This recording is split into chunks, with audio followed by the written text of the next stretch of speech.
有人叫做松树，然后有人叫做白术，然后呢，它有清热、凉血、止血、止渴、化痰，有帮助呕血、尿血这种作用。为什么它有帮助治这个呕吐、尿血？因为呢，侧柏叶它是凉它是凉性的，它有帮助治这个，尤其是血热导致的吐血、尿血这种疾病。所以呢，它也有帮助抗菌消炎的作用。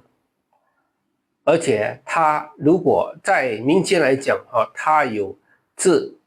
这个有帮助生发、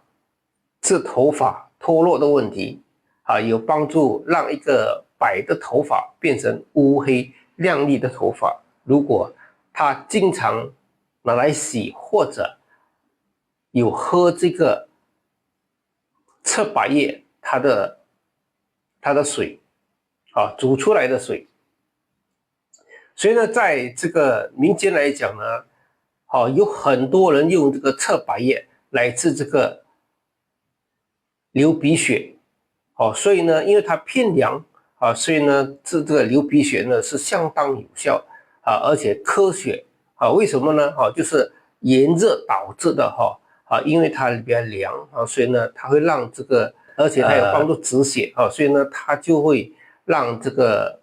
发炎状况呢就不会这样严重。而且如果是有喉咙肿痛、偏桃体炎就是发炎引起就是有细菌导致发炎引起的呢，它对使用侧柏叶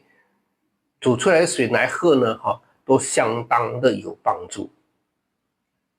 所以侧柏叶呢大家可以知道它有帮助降低高血压、